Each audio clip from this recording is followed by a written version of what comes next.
prior to delivery, but also our patient was already anemic prenatally, thus contraindicating the harvesting of a unit of blood. Our second option was the ligation of the internal iliac and uterine arteries, with subsequent clamping of the infrarenal aorta and common iliac. However, this option posed a risk to either the mother or the fetus. If the clamping was initiated prior to delivery, we risk fetal hypoxia, whereas if we wait until after delivery, we risk excessive blood loss from the mother. Another option is the use of balloon catheterization to occlude the blood flow in the internal iliac artery. This procedure increases the risk of thrombosis and emboli, which may require subsequent cardiac stents. However, this was found to be the best option for our patient. In the image on the left, we can see the location of the internal iliac artery, which is important because it gives rise later to the uterine artery.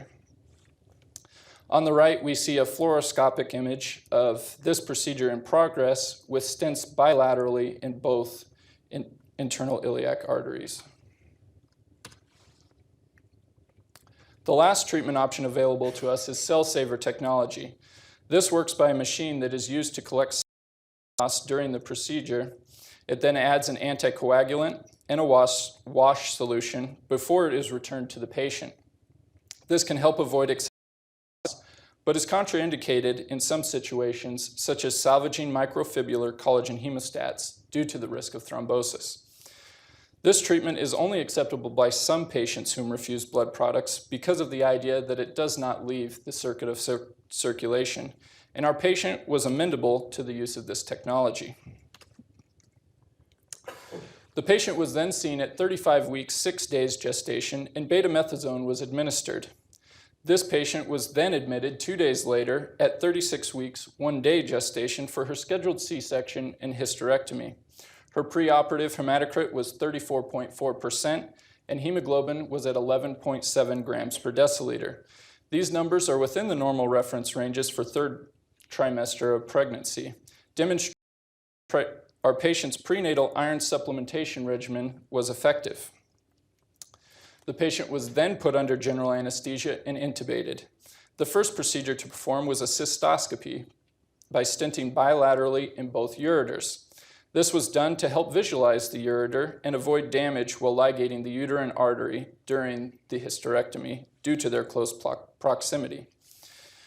After the C-section was performed, a 2,550 gram female infant was delivered. APGAR scores were recorded at 1 and 5 minutes, at 4 and 8 respectively. The following table outlines how APGAR scores are evaluated, with our 1-minute score of 4 falling into the moderately depressed range, and our 5-minute score of 8 falling into excellent condition.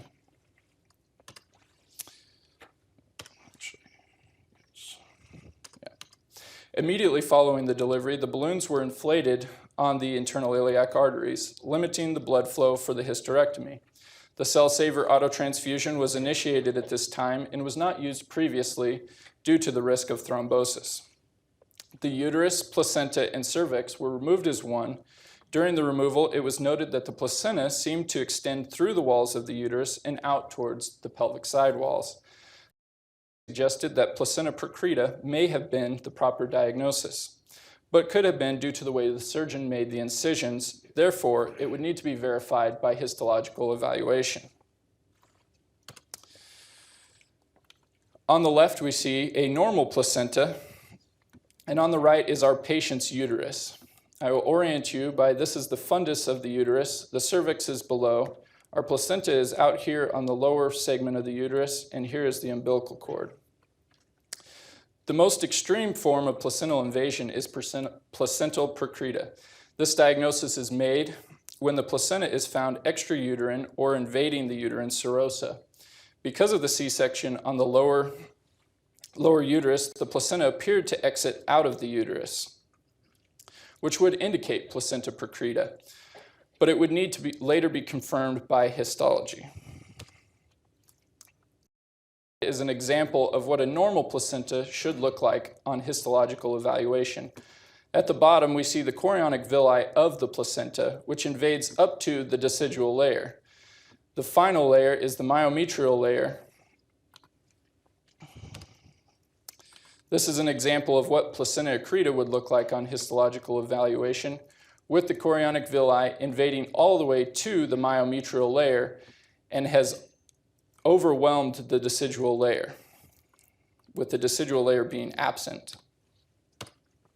Placenta increta is indicated by the chorionic villi invading all the way to the myometrial layer, which is represented by being completely surrounded here by the chorionic villi.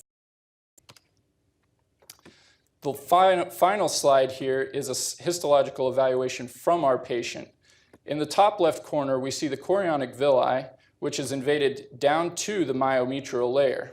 There's no decidual layer, thus confirming our diagnosis of placenta accreta and ruling out our differentials of placenta percreta and placenta increta. Also of note is this white layer right here, which is a previous scar from previous C-sections, thus predisposing our patient to placenta accreta and placenta previa. Post-operatively, after 7 hours of surgery, the patient responded well to the treatment. The total blood loss during the procedure was 3 liters, which was reduced to 1.9 liter due to the use of Cell Saver technology. Upon evaluation, the hematocrit was 26.4% and hemoglobin was at 9.3 grams per deciliter, and the patient continued to remain stable. The main reason our patient had a positive outcome in this case is due to her decision to have a hysterectomy. According to the American College of Gynecology, even for patients that accept blood products, the morbidity and mortality rates are much higher if the hysterectomy is not performed. Thus, in patients not accepting blood products with these procedures are at even greater risk for poor outcomes. Alternative options pertaining to this case involve a synthetic plasma extender, Hextend, which is often used in combat to prevent hypovolemia. This solution is completely synthetic and contains no actual blood products from humans, but it does have the physiological equivalents of key electrolytes and proteins. Hextend is also acceptable by most justices. No OMM was indicated in the treatment of our patient. Here are our references. And we would like to thank the following individuals for their help in preparing this presentation, and we are now open for questions.